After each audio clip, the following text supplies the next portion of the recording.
बहुत समय पहले एक छोटे से गांव में रमेश, सुरेश, महेश, दिनेश, रमजान, विजय और दीपक, ये 7 भाई एक ही घर में रहते थे। उनका जीवन सीधा साधा था, लेकिन एक चीज़ की कमी थी। उनके घर में कोई बहन नहीं थी। माँ बाप का देहांत हो चुका था और इन सातों ने हमेशा एक बहन की कमी महसूस की। एक दिन गांव के मंदिर में एक बाबा ने कहा, तुम्हारे घर में बहन आएगी जो तुम सातों की किस्मत बदल देगी। कुछ ही समय बाद एक दिन एक नवजात बच्ची कुएं के पास मिली। सातों भाइयों ने उसे गोद लिया। नाम रखा संध्या। संध्या सातों की जान बन गई थी। कोई उसे स्कूल छोड़ता, कोई बालों में तेल लगाता, कोई दुपट्टा लाकर देता। वो बड़ी हुई तो गांव की सबसे सुंदर और समझदार लड़की बन गई। लेकिन जैसे ही वो 18 साल की हुई, गांव के ठाकुर के बेटे वीरेंद्र ने उससे शादी की जिद पकड़ ली।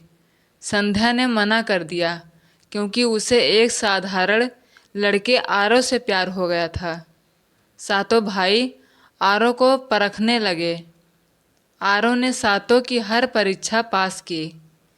खेत जोतना, गायों की सेवा, ईमानदारी और सबसे ज़रूरी संध्या का सम्मान। भाई मान गए, लेकिन ठाकुर नाराज हो गया। उसने धमकी दी कि शादी रोकी जाए वरना अंजाम बुरा होगा। सातों भाई डटकर खड़े हुए। हमारी बहन कोई सामान नहीं, उसकी खुशी सबसे ऊपर है। शादी हुई।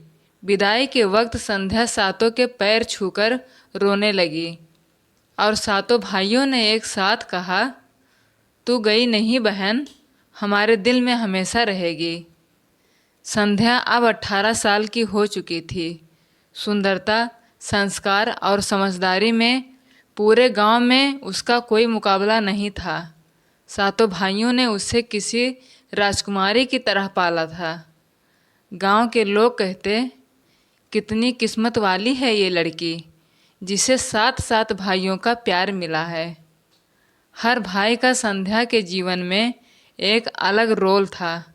रमेश पढ़ाई में मदद करता, सुरेश खाना बनाना सिखाता, महेश उसकी सुरक्षा करता, दिनेश उसके बाल बनाता, रमजान पूजा पाठ करता, विजय उसकी हर इच्छा पूरी करती, दीपक उसके साथ सबसे ज़्यादा हंसता खेलता।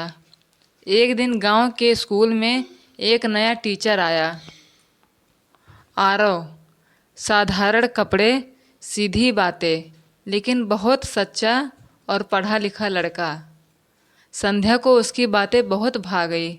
दोनों ने धीरे धीरे दोस्ती हुई और फिर वो दोस्ती मोहब्बत में बदल गई। लेकिन गांव का ठाकुर प्रताप सिंह, जो खुद को गांव का मालिक समझता था, उसकी नज़र भी संध्या पर थी। उसका बेटा वीरेंद्र शहर से पढ़ाई कर लौटा था। ठाकुर चाहता था कि वीरेंद्र की शादी संध्या से हो।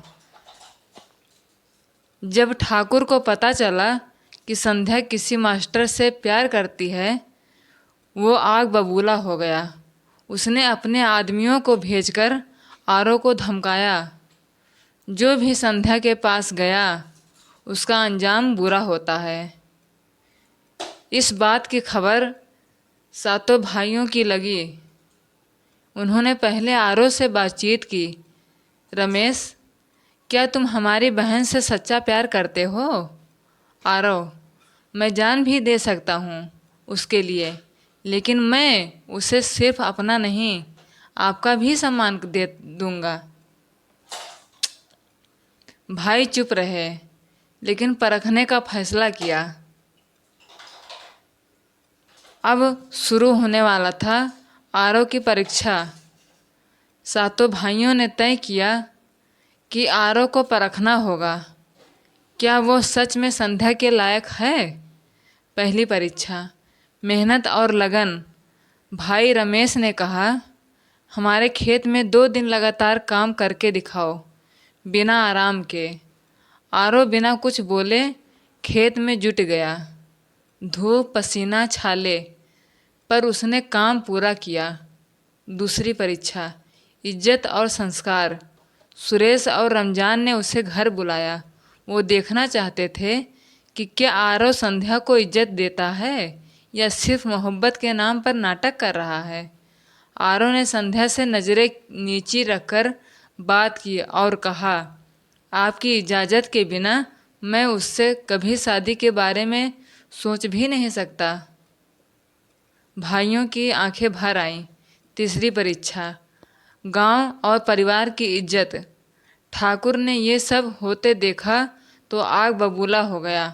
उसने आरव को बुलाकर कहा, अगर तूने शादी की तो तेरा और तेरी बहन का नाम तक मिटा दूंगा। आरव डरा नहीं, बोला, अगर आपकी मर्जी नहीं तो मैं पीछे हट जाऊंगा, पर आपकी बेटी या बहन होती तो क्या उसे उसकी पसंद नहीं मिलती। सातों भाई अब सब सुन चुके थे। वो ठाकुर के सामने खड़े हो गए।